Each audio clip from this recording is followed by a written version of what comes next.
So in this video, I'm going to be talking about process capability.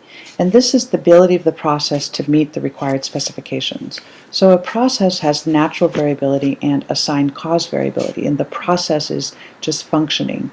And that is actually completely outside what the specifications are, either the specifications from the internal customer or an external customer.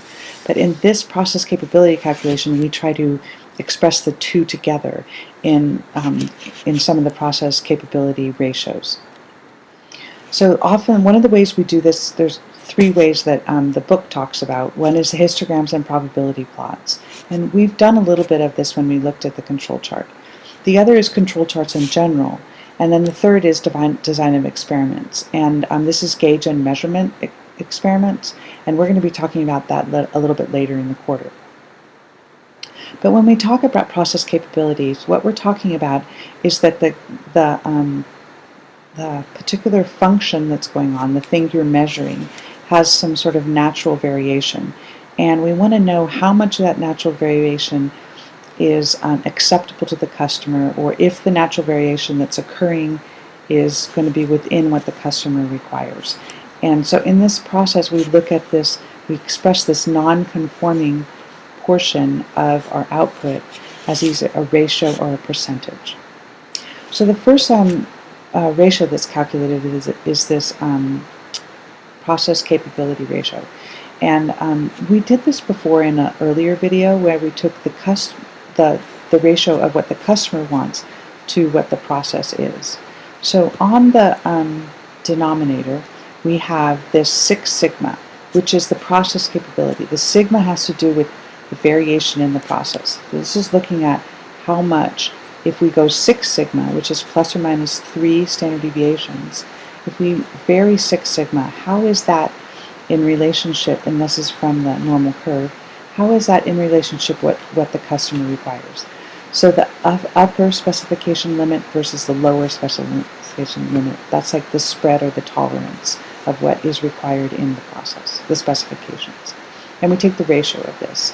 So the requirements of the customers would be in this band, and then the total variation is shown by the bell curve. And we're trying to get a ratio associated with that. And then there's another thing that's a percentage, which is 1 over the process capability ratio, which is just like saying the variation, the process capabilities over the customer requirements. It's the flip side of this is like 1 over this, so it's really the process over the customer's requirements as a percentage. So let's look at an example. Let's say we have a particular process that's going on, and the average for that process, or the X bar, is 12, and the standard deviation is 0.5. I'm sorry, I have too many decimals in there. It's supposed to be 0.5. But the customer requirement is 12 plus or minus 1. So we want to know if our standard deviation is 0.5, how much of the time are we actually satisfying the customer requirements? And we calculate this, upper standard deviation minus lower standard deviation. So in this case, it's from 13 to 11, or 2, and we divide it by 6 times the standard deviation. In this case, it would be 3. So it's 2/3, or 0.667. We want a value that should be greater than 1 on this case. We want to satisfy the customer's requirement most of the time within the 6 standard deviations. And then the other, which is that other, the percentage of coverage of the customer's requirements, is 1 over the CP, so we just do this, or it's actually the flip of this ratio. So if we do it that way, it's actually the same thing, which is 150%, which is not good. It should be less than 100%. So there is such a time when there's a one-sided capability ratios. For instance, what if we don't care on the upside? What if we're just looking for the number of, like it has to have a minimum number on it, but we don't care about it's okay if it's bigger than that value. So in this case, it's a one-sided process capability ratio. And the way we do that is we take the mu, or the middle place, minus the lower standard deviation. Or if it's on the other side, we take it the upper specification limit minus mu, and we just do 3 standard deviations. So it's like a one-tailed test instead of a two-tailed test.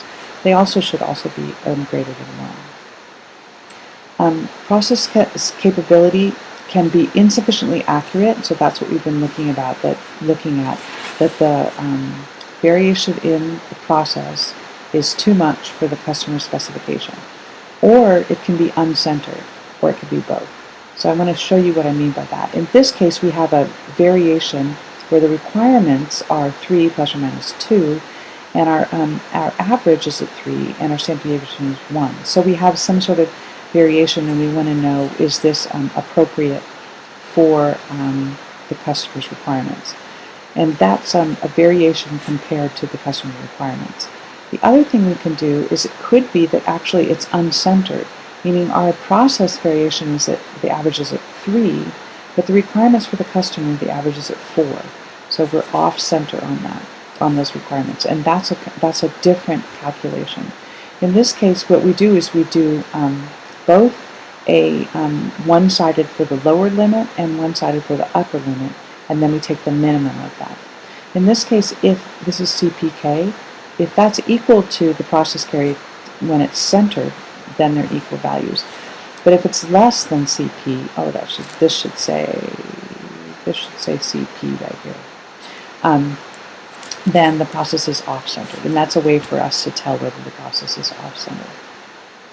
And it's invalid to use any of these calculations if we don't have a normal distribution. So for instance, this is a picture of a non-normal distribution. So in order to get it to be normal, what we need to do is transform the data. And actually transformation of data is really, really useful. And there's some really simple ways of transformation, and it's often used in statistics. So I'm just going to show you a little bit about that. So let's say we have a variable that looks like this, and it's positively skewed, meaning that there's a whole bunch more at the lower end than there are at the upper end. And this is a pretty common value. This is a pretty common distribution where we have sort of limited by 0, and so then there can be really high values, but it can't really be a low value. And what we can do with that is we can take the natural log of that value, and it then makes the new variable we created, y, is now normally distributed. Now we can do any transformation at all that we want to numbers, as long as we can undo it. So in this case, we can undo it by taking either the y is equal to x. So we can undo that transformation. And then any kind of interpretations we make have to be on the undone values or the original values. But any kind of statistical test we're going to do on the log of the x. Now you can transform anything. So in this case I have y is equal to f of x, and then I just do the flip of it, the inverse of that value to get to the y. I have that wrong, but hopefully you understand what I mean. So we can do something like this, just to have a y value is equal to a function of this kind of x value. But we cannot do this, because we can't unsquare a value, because we lose a positive or negative on that value. So we can't square things, but we can do any kind of linear transformation, or we can do a log transformation. Now, it feels like I can't really explain this to you in great detail, but it is a super useful method of using data that's not normal, making it normal, and then performing tests on it. So another couple things about CPK is that it's an imperfect tool, because we don't exactly know if it's a point estimate or if it's a real estimate. We don't have the values for the populations, we just have the values for the samples. So sometimes to express this uncertainty, some people calculate this confidence interval on the ratio. And we can do that, and the book goes through that. I'm not going to show you how to do that right now, but we can do that. Also knowing that when you use control charts, it's actually a better way of tracking this CPK over time. So we can see if it's moving less in control, or if it's shifting at all on our processes. So people use the control charts over time to check